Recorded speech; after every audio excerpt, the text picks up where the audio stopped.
Hi, welcome to the third lesson in Emporio's financial literacy series. My name is Lauren, and today I will be talking you through emergency funds. Let's dive in. I'm going to cover what emergency funds are, why you need one, how much you should save in your emergency fund, where you should keep it, and how to get started. I will also touch on how to manage the size of your emergency fund and give you a quick overview of next week's topic, retirement funds. All right. What is an emergency fund? An emergency fund is a bank account that holds the money you have assigned to help you out when a large or unforeseen expense pops up, like sudden medical bills, major car or home appliance repairs, and in some cases, unemployment. You need an emergency fund to avoid debt and bankruptcy every time something unexpected requires you to spend large quantities of your money in areas you wouldn't have anticipated. Without the buffer created by your emergency fund, you could find yourself deciding between fixing your car after a crash or paying rent. Without having a backup cash source to dip into, you'll have to borrow money or make significant lifestyle sacrifices and potentially sink yourself into debt.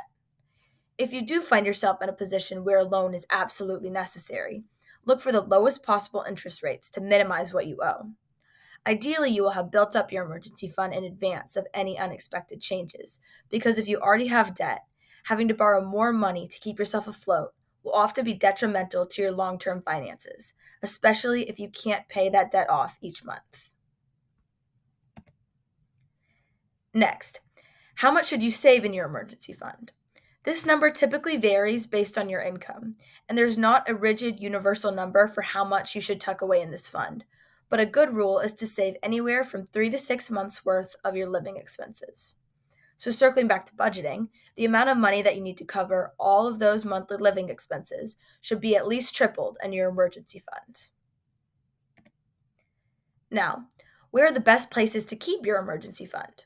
First, it's important to make sure that wherever you keep your emergency fund is easily accessible and liquid, but not part of your main account, to where you would be tempted to use that money outside of emergencies. A quick side note, a liquid asset, according to Investopedia, is an asset that can be easily converted into cash, whereas an illiquid asset cannot be easily or readily sold or exchanged for cash without substantial loss in value. So if you tie up your emergency fund in, let's say, a very lucrative real estate investment, it will prove very difficult to access those funds on demand, despite your successful investment, because it's illiquid. A better option would be a high yield savings account that is insured by the federal government up to $250,000. It also gives you a high interest yield on your money so that it works for you while sitting in your account. This is a very liquid, accessible option to explore. Now that you know the importance of an emergency fund and some of the whys and wheres, let's talk about how to get started. First, calculate how much you need to cover your living expenses on a timeline of 3 to 6 months. Then, divide that amount across a certain time span and determine how much you need to tuck away each month to timely build your emergency fund. Once you have set attainable monthly goals, you will be more likely to follow through. One tip that Fidelity Investments suggests is to think of your emergency savings as a bill. This allows you to approach your emergency fund as a need that must be paid and not blown off to make way for a splurge here and there. Treat your emergency fund like rent and utility bills that must be taken care of timely. Another way to help you avoid misusing the money you allocate towards your emergency fund is if your employer does a direct deposit to your account. You can ask them to automatically put a certain amount of your paycheck directly into your savings account. This prevents your money from ever even landing in your checking account and allowing you to misuse it. Lastly, let's talk about managing your fund size. It is important to note that there is a point at which your emergency fund should be capped. I know that sounds counterintuitive. How can you ever have too much cash in reserve for a rainy day? The answer is that you can never have too much cash in reserve. You just need to be savvy about how you manage that cash and maximize its growth over time.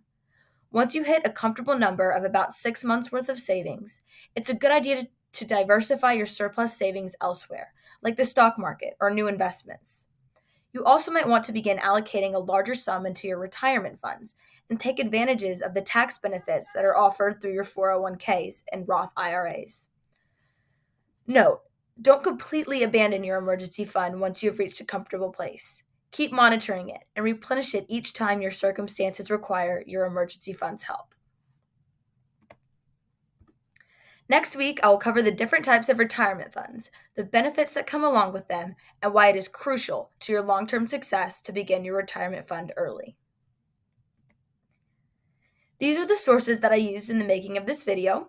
Please check them out if you want to do further research on your own. Thank you so much for joining me today. As always, I hope this video has helped you on your financial journey.